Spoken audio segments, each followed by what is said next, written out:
வணக்கம் மக்களே, வணக்கம். சற்று முன் கிடைத்திருக்கக்கூடிய ஒரு முக்கியமான தகவல் ஒன்றை பார்க்க போகிறோம். சற்று முன்பு திமுகவின் ஆலமரம் சரிந்தது. துணை முதல்வர் ஆளுநர் அதிரடி அறிவிப்பு. துணை முதல்வராக யாரை ஆளுநர் அறிவித்திருக்கிறார்? திமுகவின் ஆலமரத்திற்கு என்னாச்சு? இதை பற்றின முழு தகவல் தான் இந்த ஒரு வீடியோவில் நம்ம தெளிவாக பார்க்க போகிறோம்.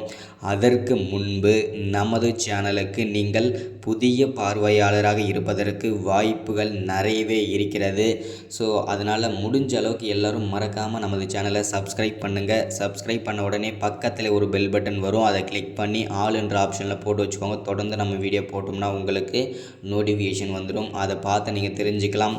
இன்றைக்கி என்ன அரசியல் நியூஸ், இன்றைக்கி என்ன அரசியல் அப்டேட்ன்றதை ஈஸியாக தெரிஞ்சுக்கலாம், தெளிவாக தெரிஞ்சுக்கலாம்.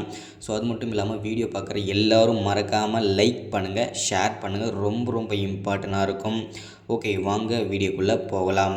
சற்று முன்பு கிடைத்திருக்கக்கூடிய ஒரு முக்கியமான பரபரப்பான சோகமான அதிர்ச்சியான தகவல் அப்படின்னு கூட சொல்லலாம். என்னப்பா ரொம்ப பரபரப்பாக சொல்கிற, ரொம்ப ஒரு எதிர்பார்க்க வைக்கிற விஷயம் என்ன அப்படின்னு சொல்கிறீங்களா? கண்டிப்பாக சொல்கிறேன்.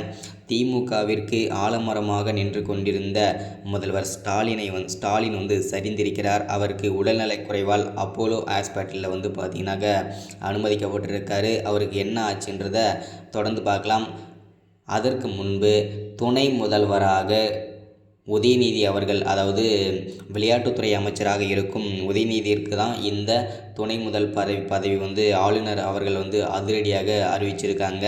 ஸோ இப்படி பார்க்கும்போது வாரிசு அரசியல் பண்ணுறது இவங்க தான், அதாவது திமுகவின் டிஎம்கே தான். ஃபர்ஸ்ட் ஆஃப் ஆல் வந்து பார்த்திங்கன்னா கலைஞர் இருந்தார். அதுக்கப்புறம் அவருடைய புள்ள முதல்வர் ஸ்டாலின் இப்போது இருக்கிறது. இவருடைய புள்ள உதயநிதி ஸ்டாலின் இவர் இருக்கார் தற்போது துணை முதல்வராக. என்ன காரணத்திற்காக சரிந்தார் அப்படின்னு பார்த்தீங்கன்னாக்க, தற்போது திமுகவில் வந்து பல்வேறு அமைச்சர்கள் வந்து பல்வேறு சர்ச்சையில் சிக்கிட்டு வந்துட்டுருக்காங்க.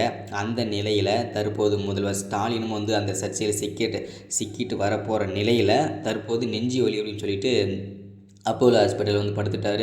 அப்போ தான் அமலாக்கத்துறையும் சரி, போலீஸும் சரி, சிபிஐயும் சரி அவரை வந்து நெருங்க முடியாதுன்ற காரணத்திற்காக எந்த முடிவெடுத்து அவர் ஹாஸ்பிட்டலில் படுத்திருக்காரு.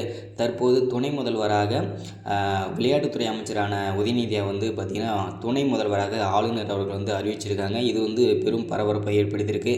உதயநிதியை விட எக்ஸ்பீரியன்ஸ் ஆனவங்க, அனுபவம் வாய்ந்தவர்கள் இருக்காங்க அமைச்சர்கள்.